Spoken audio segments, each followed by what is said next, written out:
What do these criminal organizations have in common? Violence, control, power, and an unrelenting drive to dominate their territories. In today's episode of Truth and Travel, we'll take you through some of the most dangerous and notorious gangs in the world. Get ready to discover the stories behind the infamous gangs that terrorize countries across the globe. Welcome to Truth and Travel, where we uncover the world's hidden stories, from the darkest histories to the most astonishing journeys. Don't forget to like, comment, and subscribe for more thrilling stories of global truth and adventure. 1. MS-13, the Bloodthirsty Street Gang. MS-13, or Mara Salvatrucha, was born in the heart of Los Angeles in the 1980s, during the chaotic aftermath of the Salvadoran Civil War. Created by immigrants who fled to the U.S. seeking refuge, MS-13 was originally a protective force for Salvadoran immigrants in L.A., but what began as a small group quickly evolved into an international criminal organization.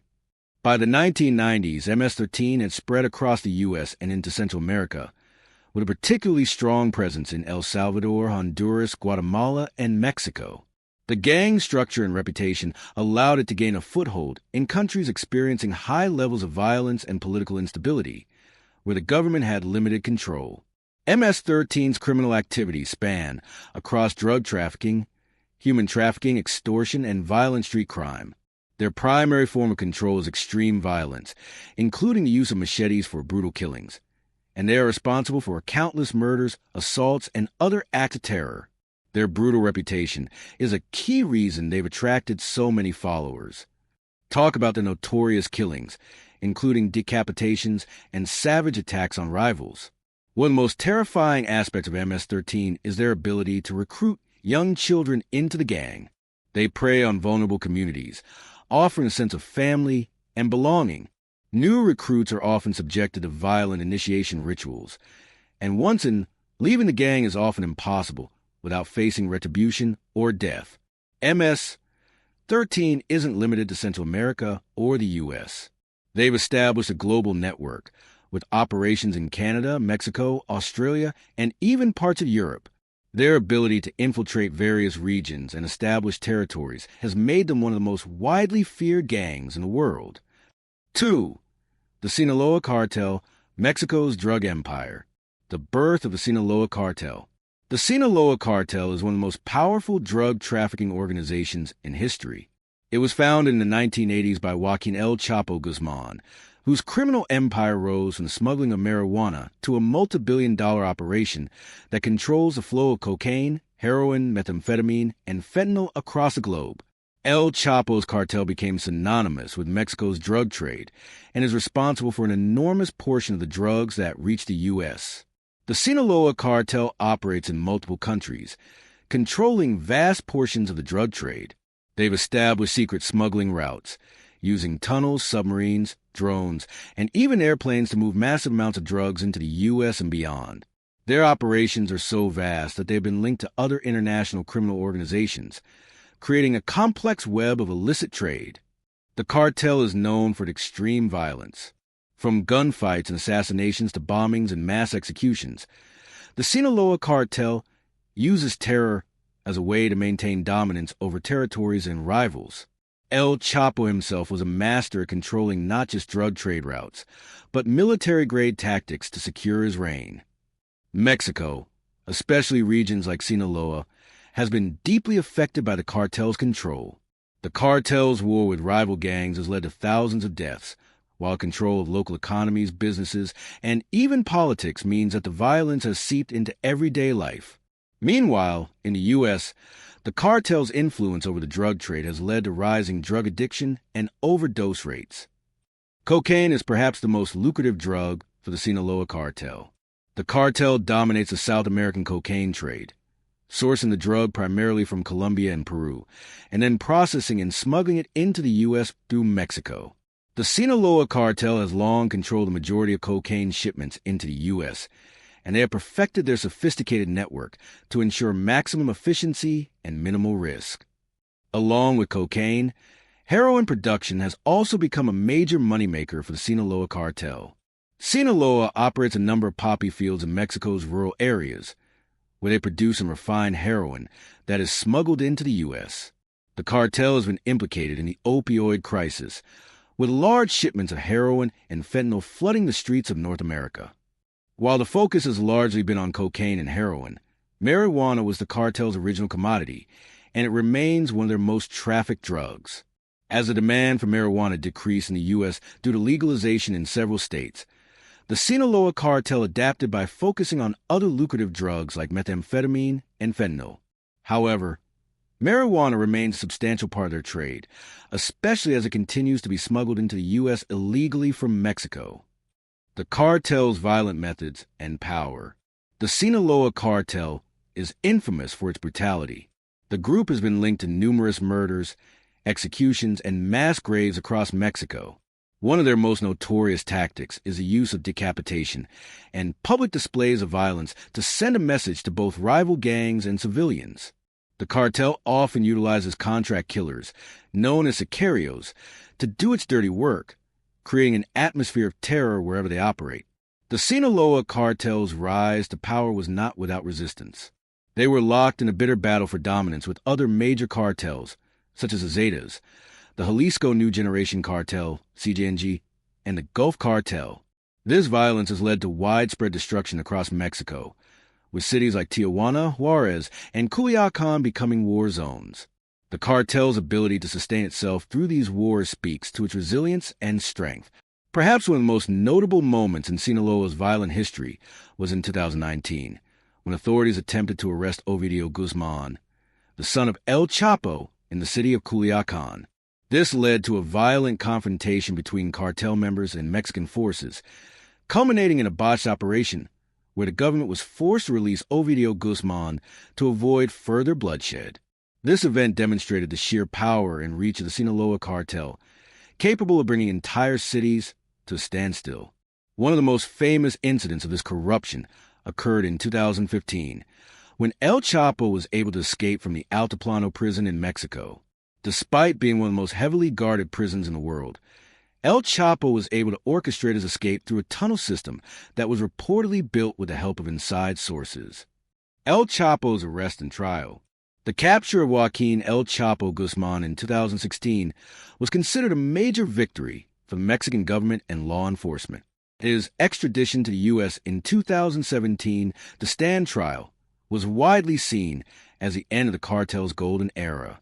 During the trial, shocking details about his life, his leadership of the cartel, and his corrupt dealings were exposed, further cementing his legacy as one of the most dangerous criminals in history.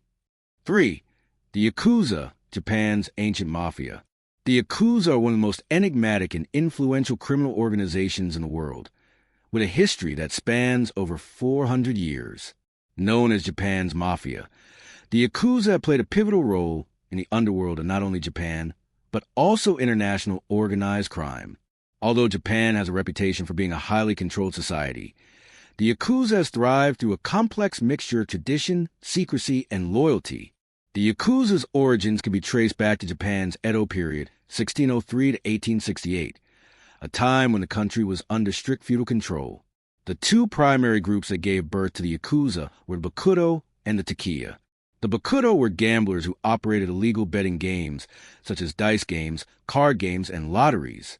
The Takiya were small-time merchants who peddled stolen goods or sold goods at exorbitant prices to those in need. The Bakudo were associated with illegal gambling and the exploitation of the poor. In a society that was still recovering from social upheaval, gambling became an outlet for many. The Bakudo were notorious for using violence to settle disputes, but also for providing a sense of community and order among the marginalized. The Takiya were street vendors who often dealt in stolen or black market goods. They operated in the shadows, maintaining a tight network of traders who worked in the underbelly of society.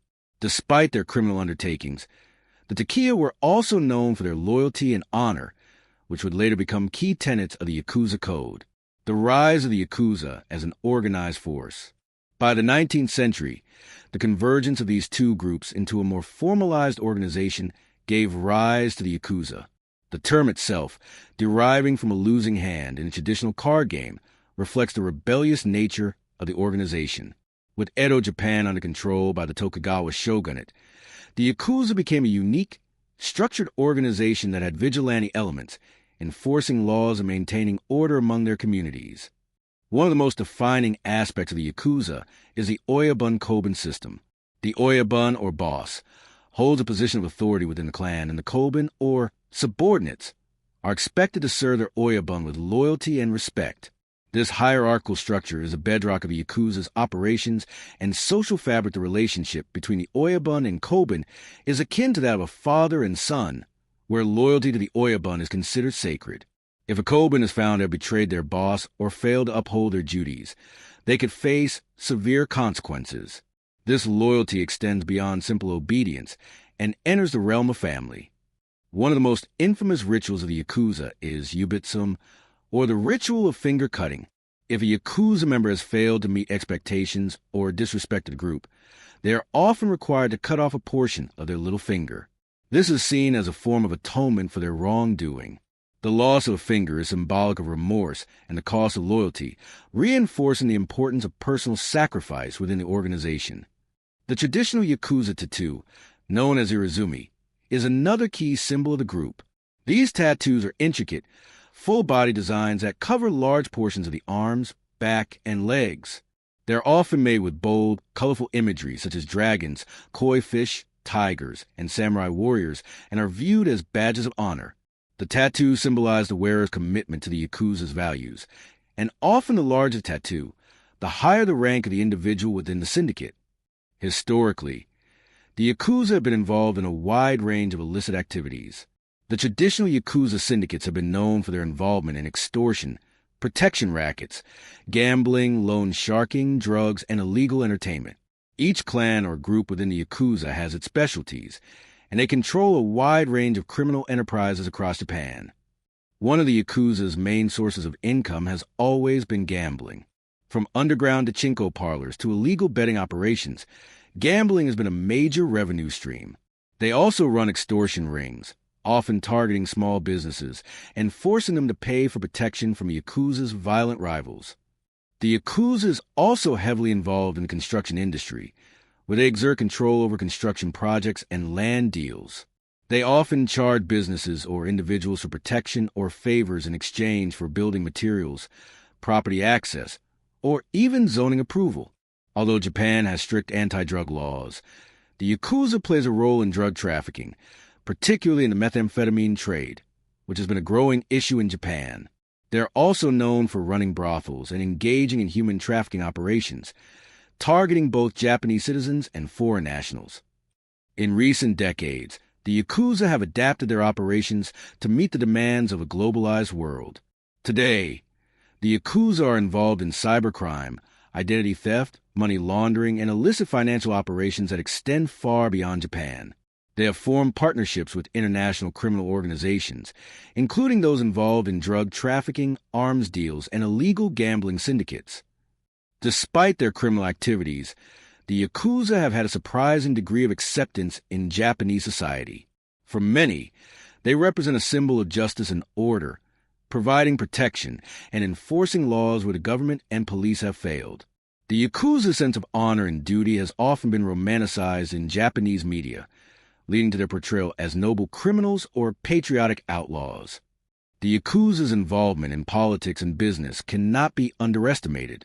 Over the decades, they have used their power to influence local elections, providing financial support to politicians in exchange for favors. Many have also been tied to local police forces, making it difficult for authorities to dismantle their operations.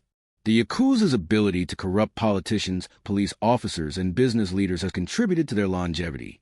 In recent years, the Japanese government has launched a full-scale crackdown on the Yakuza. This includes the passing of anti-gang laws that have made it illegal for businesses and individuals to associate with Yakuza members. The Boryo-Kuden law, enacted in the early 2000s, allows authorities to impose stiff penalties on those found to be working with or facilitating Yakuza activities. The Yakuza represents one of the most enduring examples of organized crime in the world.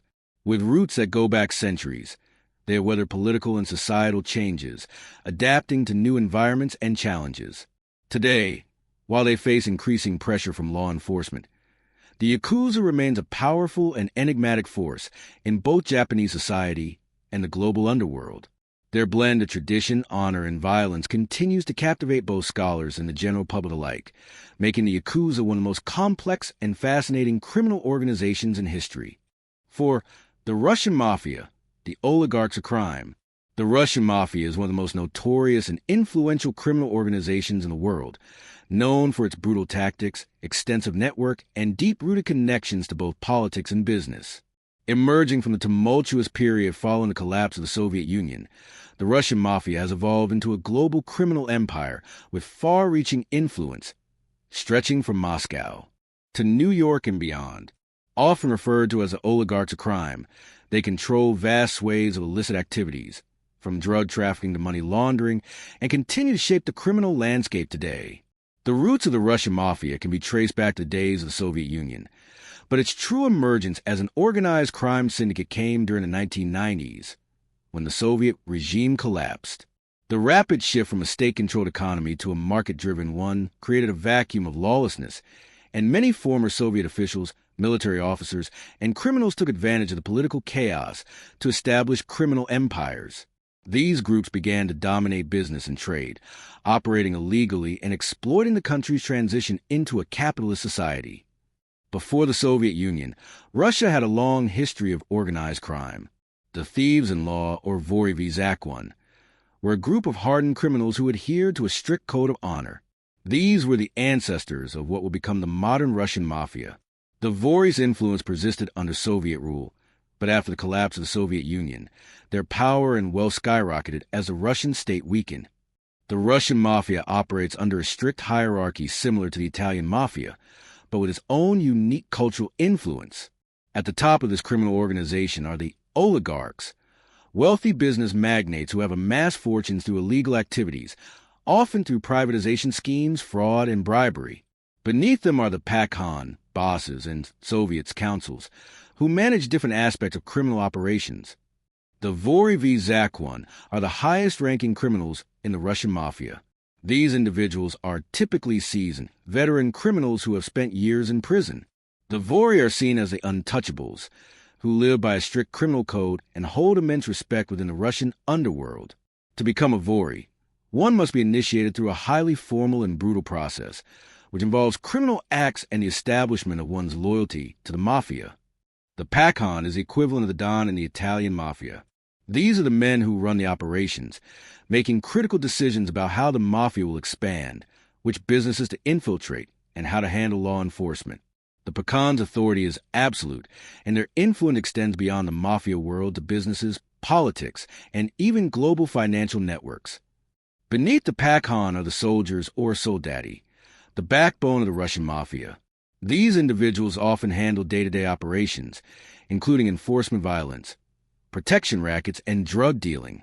The enforcers are notorious for their brutality, willing to use extreme violence to maintain order and control over territories. The Russian Mafia is particularly infamous for its money laundering schemes. Due to their connections with business tycoons, politicians, and international banks, the Mafia has successfully infiltrated financial systems across the globe. They launder vast sums of illicit money through legitimate businesses, such as real estate construction and casinos. Many of their operations in the Western world are hidden behind the shell corporations, often used to obscure the true nature of their activities. One of the most significant areas of the Russian Mafia's operations is in drug trafficking. The Mafia controls large portions of the global drug trade, including heroin, methamphetamines, and fentanyl. Much of this drug trade originates from regions under their control, including Central Asia and Eastern Europe. They work closely with other major criminal organizations, including the Sinaloa cartel, to distribute drugs across the U.S. and Europe. Heroin trade. The Russian Mafia is heavily involved in the heroin trade, sourcing heroin from Afghanistan and moving across Europe and the United States. They control multiple trafficking routes and often use Eastern European and Russian-speaking networks to distribute the drugs. Another source of profit for the Russian Mafia is human trafficking. The syndicate is known to run prostitution rings, smuggling women and children from Eastern Europe and Russia into Western Europe and the U.S. These women are often forced into sexual slavery and exploitation, with the Mafia using coercion and violence to maintain control over the women and the operations. In addition to drug and humans, The Russian mafia has also been involved in arms smuggling, often supplying illegal weapons to various criminal organizations and conflict zones. They are known to operate in global arms markets, selling everything from small firearms to military-grade equipment. The Russian mafia has also diversified into cybercrime. They are behind many high-profile hacking attacks, including large-scale data breaches, identity theft, and ransomware attacks. Their ability to infiltrate networks and steal personal information has earned them a reputation as master hackers, often working in collaboration with other cybercriminal syndicates around the world. The global reach of the Russian mafia. Russian mafia in the United States. The Russian mafia is deeply embedded in the United States, particularly in cities like New York, Los Angeles, and Miami. They operate through Russian-speaking communities, often in places like Brighton Beach and Brooklyn, where members of the Russian mafia have settled after fleeing Russia and former Soviet states. These individuals brought their criminal enterprises with them, operating in the shadows of legitimate businesses, such as restaurants, nightclubs, and construction firms. Russian mafia in Europe. In Europe, the Russian mafia has similarly embedded itself into the fabric of society. Cities such as London, Paris, Berlin, and Rome have become significant hubs for Russian mafia activity. The mafia controls large portions of European real estate, banks, and luxury goods, and their reach extends across the Mediterranean. The Russian mafia and political influence. The Russian mafia's influence does not stop at criminal activity. It extends into politics. Many of the Russian oligarchs, who control vast swathes of the economy, have links to organized crime. Some politicians in Russia are accused of working with the mafia to secure power and wealth through bribery, extortion, and illicit deals. The relationship between political elites and crime syndicates has blurred the lines of governance and corruption in Russia. The Russian mafia represents one of the most formidable and influential criminal organizations in the world, with an uncanny ability to adapt to changing times, industries, and global landscapes. Its deeply rooted ties to politics, business, and international crime ensure that it remains a powerful force in the underground economy. While global law enforcement has made strides in combating organized crime, the Russian mafia continues to expand, evolving with the times while leaving a trail of violence and corruption in its wake. From the deadly streets of Los Angeles to the underground operations of the Russian mafia and the centuries-old traditions of the Yakuza, the gangs we've explored today have left a lasting impact on the world. Their ability to control, manipulate, and spread terror across borders makes them a force that is not be stopped. Thank you for joining us on this chilling journey through the world of the most dangerous criminal organizations. If you enjoyed this documentary-style deep dive, don't forget to like, comment, and subscribe to Truth and Travel.